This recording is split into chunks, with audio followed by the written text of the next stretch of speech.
What is up, everybody? In this video today, I want to discuss essentially what are employers and hiring managers looking for in new employees. Now, I don't know if you know, but I wrote about a book back in like 2013-ish. It was about writing resumes, interview prepping, and overall optimizing your job search. Put a lot of time and energy into it, and I'm very proud of it. That's been about 8 years ago. I was showing a coworker the book the other day, and he goes, "Well, this is actually pretty good." So I figured I got a YouTube channel. I want to share some information, some wisdom, some of the high points from the book on my YouTube channel. That way I can help anybody out there who's kind of in a job search mode. Maybe the little tips I give out in here can help optimize their search or get them the job they're looking for. So, topic, what are employees looking for? Do keep in mind, I wrote this originally for the medical field, but it applies across everything. So let's get going. So the very first thing we need employers really going to look for is, are you competent at what you're doing? So a lot of medical things, what they need is you actually have to pass a test of some sort of certification. If you want to be a nurse, you have to be able to pass your nursing boards. If you want to be an x-ray tech, you have to be able to pass your radiology tech boards. In other job fields, like I'm a software engineer, they need to know that you're competent. And one way you can show you're competent as a software engineer is put together a very nice portfolio, have a good GitHub repository. Other career fields, one way to show that is by just essentially building a portfolio of work. And if you're new to an industry, getting some good references, there's a lot of things you can do, but you got to do your best in whatever you can in your field to be able to demonstrate both in a resume and in an interview that you're competent and know what you're doing, that you're not afraid to learn new skills. And if you do this is going to be a big one because, again, a manager looks at someone, their big job when they're in an interview is, are you good or are you bad? Will you be able to do the job? So do whatever you can to show competence. Next, reliability. So employers want someone who comes to work, does a great job, and is wildly consistent. I've talked about a lot about consistency in my other videos, whether it's the 5 things you do every day or if it's the campaign attitude. Anyway, some things not to do. They don't want you calling in sick all the time. People get sick. It happens. But if you're calling in sick all the time, this is not something that a lot of places look kindly on. So do your best to stay healthy. Arriving to work late. This is a big one. As a software engineer, one thing that's cool is we work when we need to as long as we get the work done. So coming and going is not a big deal. But when I worked at a hospital, man, and if I need to be there at 7, I need to be there at 7 because there was someone there who had worked the night before, and at 7 a.m. they wanted to get out. So being to work on time consistently is huge. If you work in a team, you got to be able to carry your fair share of the workload, okay? That counts as reliability. Paying attention to detail, not violating company policy. And one thing that's weird to say, and I almost feel weird talking about, but bad hygiene and inappropriate dress. Consistently looking nice, looking the part. You do those things, or at least you can demonstrate them, or have a reference that can kind of prove that to you, you're going to be in a good spot. So the next thing, this one's kind of a weird one, really hard to control, but employers want a pleasant personality.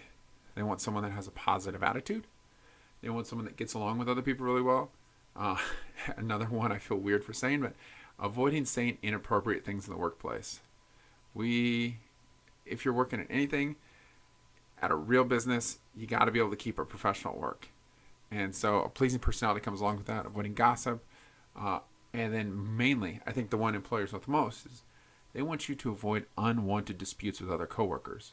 This drives managers crazy when you have two people that are bumping heads all the time. If you can do your best on a day-to-day basis to get along with your coworkers, to help them out, and to have them, I guess would say, just enjoy working with you, like you're well ahead.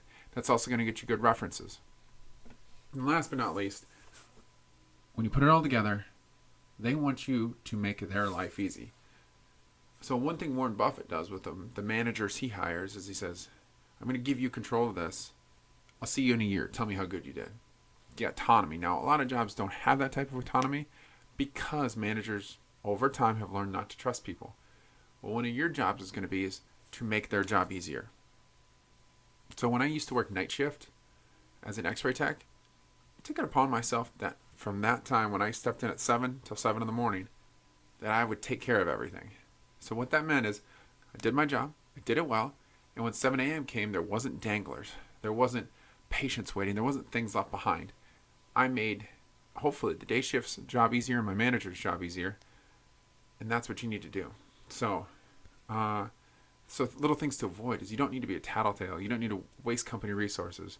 You don't need your hand. I guess like in the beginning, it's okay to have your hand held because you want to see the proper way to do things. But as time goes on, you got to be an independent worker. Managers love that when people are independent. You got to be a good problem solver. Know your job. Whatever career it is, medical, software, anything else. Study your job. Become an expert on it. Learn new skills.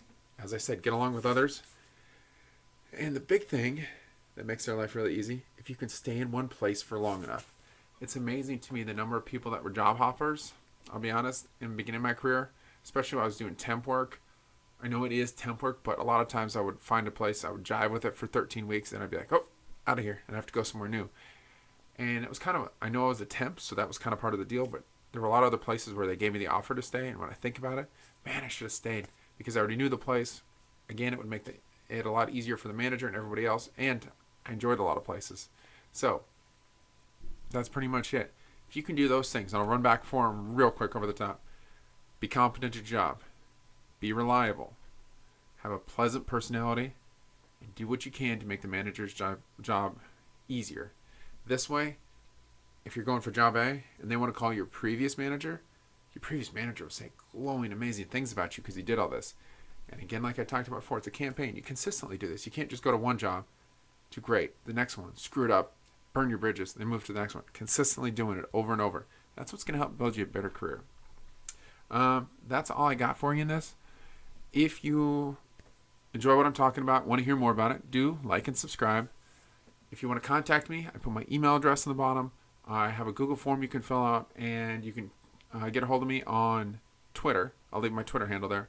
Also, if you're interested in the book, I think I'll post the link for Kindle. It's available on there. If you just want to copy the PDF, all you got to do is just email me or fill out the form and say, hey, Chris, email me a copy of the book and I'll send you one. It's free. That's about it.